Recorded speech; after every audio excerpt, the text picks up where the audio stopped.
बिस्मिल्लाहिर्रहमानिर्रहीम। अस्सलाम वालेकुम व्यूअर्स। आज मैंने सोचा कि चलो मैं देसी स्टाइल से भी खाना पकाऊं। हांडी में मैंने स्टोर से हांडी निकाली, इसको अच्छी तरह वॉश किया, गोश्त को मैंने वॉश किया अच्छी तरह और इसको मैंने ना पकाने के लिए रखा। अब इसमें सिर्फ मैंने ना पकाना है गोश्त, उसके बाद देखती हूँ मैं इसका क्या करती हूँ। इसके लिए मैंने ये लहसुन साबुत, थोड़ा सा गरम मसाला और नमक इसमें शामिल किया सिर्फ। बाकी ये चीज़ें ऐड करके इसको ढक्कन देकर रख दूंगी धीमी आंच पर। पहले तो मैं इसको जोश दूंगी। अब दूसरी तरफ मेरे प्रेशर कुकर में भी खाना पक रहा है।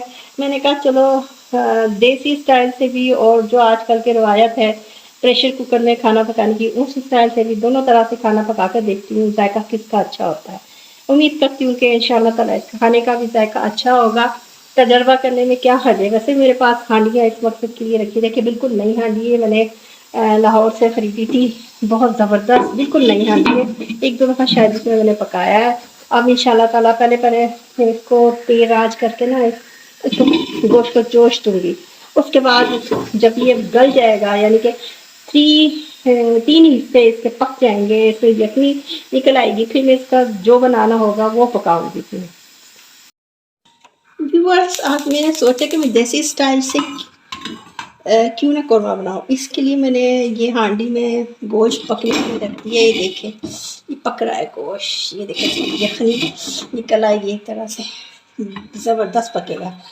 अब मैंने जैसे कि इसके लिए सबसे अहम चीज़ होती है फ्राई करना प्याज को।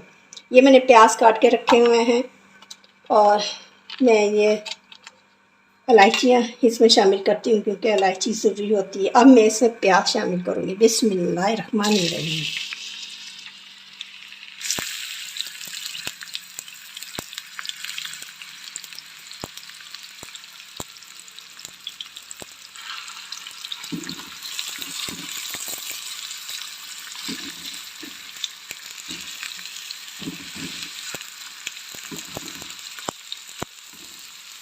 ये तो इसकी कौरमा बनने की बेसिक चीज़ें हैं, जैसे प्याज ब्राउन करके दही में बनाते हैं इसका मिक्सचर। ये सब चीज़ें मैं तैयार करती हूँ, फिर आपसे दोबारा मुलाकात होती है जब तक मेरा ये गोश्त मटन गोश्त भी पक रहा है हर और ये फ्राई हो रहे हैं। ये देखिए सारी मैंने तैयारी कर दी है। व्यूअर्स, मैंने ये प्याज ब्राउन कर लिए हैं। इसमें देखिए सब्ज़ इलायची भी मैंने इसके साथ ब्राउन की थी। प्रिपरेशन कर रही हूँ कौरमे की, देसी स्टाइल से कौरमा बनाने की। ये मैंने दही एक प्याली ली है, मेरा तकरीबन 1 kg मटन का गोश्त है। और इसके लिए मैंने 1 टमाटर उसका पेस्ट बना दिया है। सब चीज़ें मैं इकट्ठी सी में शामिल कर देती हूँ। अगर ये मैंने 4 अदद प्याज लिए थे दरमियाने साइज़ के। मिसाल अगर आपके ज़्यादा प्याज फ्राई हो जाएं तो आप इसको संभाल कर रख लें, किसी भी ये ख़राब नहीं होंगे कुछ अर्से तक। ये इसका ऑयल तो नीचे है ना, ये लग गया, इसको ऊपर से ड्राई है ना, ये संभाल के रख लें आप। और फिर आप जब कोई आपने मटर का पुलाव बनाना हो या किसी चीज़ का, हल्का सा ऑयल गरम करके ये ऐसे बस शामिल करें और प्याज फ्राई करने की आपको ज़रूरत नहीं रहेगी। आपको तैयार घर में आपका प्याज मिल जाएगा। और ये मैं अब इसका ये जो प्याज है, दही है, योगर्ट है, अनियन, ब्राउन अनियन, योगर्ट और टोमेटो पेस्ट, ये मैंने थोड़ा सा बचा लेना है, किसी न किसी चीज़ में मेरे काम आ जाएगा थोड़ा सा। ये जैसे ये पुलाव बनाऊंगी मटर का या कोई चीज़ तो उसमें मैं शामिल कर दूँगी। प्याज ब्राउन करने में बहुत टाइम लगता है, गर्मी का सीज़न है, पता चल जाता है इंसान को। ये मैं इसमें दही शामिल करने लगी हूँ और टमाटर एक मैंने पहले से शामिल किया था। अब इसको मैं इसका पेस्ट बना लूँगी।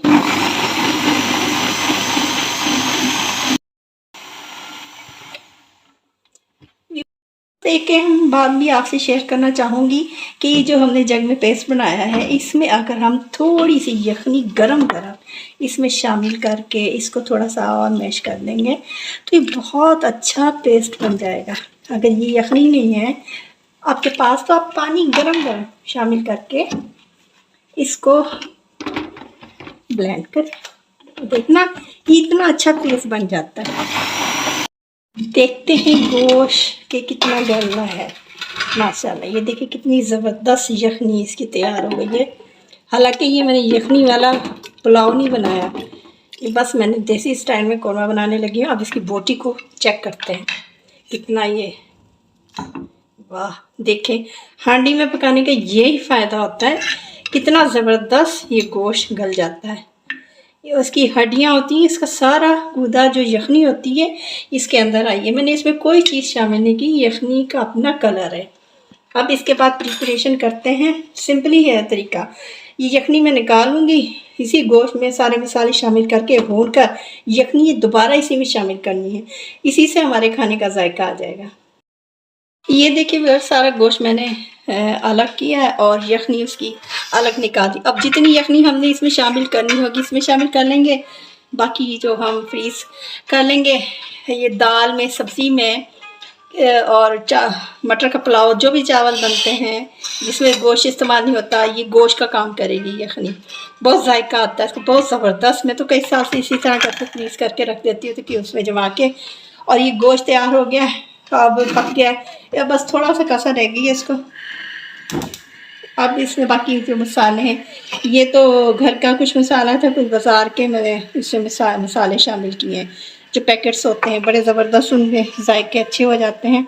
और ये बादाम आखिर में शामिल करूँगी, और ये जायफल भी, इसकी खुशबू बहुत अच्छी होती है। और ये गरम मसाला पिसा हुआ है। ये सारी पहले तो ये मैं जो पेस्ट बनाया था ये शामिल करके, ये मसाले शामिल करके बिस्मिल्लाहिर्रहमानिर्रहीम। अब इसके अंदर जो रह गया मसाला, इसको भी थोड़ी यखनी डालूंगी इसके अंदर गरम गरम, ताकि ना ये जो हमारे अंदर है ना जग के अंदर मसाला सारा इसमें आ जाए। ये देखें गरम है यखनी बिल्कुल, तो इसलिए ये सारा, ये देखें ना, ये सारा मसाला इसके अंदर से उतर जाएगा। जो भी अंदर ये है दही का है ना, सारा निकल आएगा। इसको सारा निकाल लेना, इसको रहने ना देना आप। अब इसके अंदर हम ये जो मसाला था मैंने ये शामिल करेंगे, बिस्मिल्लाहिर्रहमानिर्रहीम। बस ये दो चीज़ें शामिल करके और इसको इस मसाले में डाल के दरमियानी आंच पर पहले रखेंगे, भून लेंगे।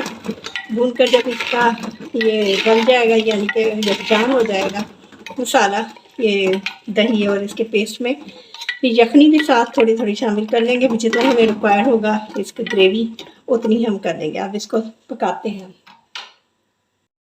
बस आइए चेक करते हैं फाइनल। अब देखते हैं ये कौरमे का क्या हाल है। बिस्मिल्लाह, माशाल्लाह। ये देखें पूरा तैयार हो गया है, इसने ऑयल छोड़ दिया है। अब इस स्टेज पर हम ये बंद करने लगी हूँ मैं चूल्हा, ये बंद कर दिया मैंने, फ्लेम ऑफ कर दी। अब ये बादाम मैंने जो भिगोए थे, छिलके उतारे थे, वो मैं शामिल करती हूँ। और ये गरम मसाला साबुत पिसा हुआ, और ये जायफल, ये खुशबू बहुत अच्छी आती कौन, ये शामिल करके मैं इसको ढक के रख दूँगी। सर्व करने से पहले ढक्कन इसके अंदर सारी खुशबू बस जाएगी। देखिए बस कितना खूबसूरत कलर आया है खाने का, इसका कौरमे का। ये देसी स्टाइल में बना है, जो शौकीन है हांडी में देसी स्टाइल में खाने की। गोश्त भी देख A1 गल गया था इसके अंदर, मैंने कुछ भी नहीं किया था, मैंने पानी डाल के, थोड़ा सा लहसुन था, वो गोश्त में लहसुन अदरक ना डाला जाए तो उसकी खुशबू, यानी कि गोश्त की इतनी ही होती है, वो दूर की होती। लहसुन अदरक का पेस्ट तो लाजमी होता है। ये कितना खूबसूरत कलर माशाल्लाह आ गया है।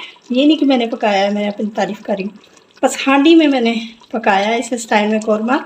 उम्मीद करती हूँ कि आपको पसंद आएगा।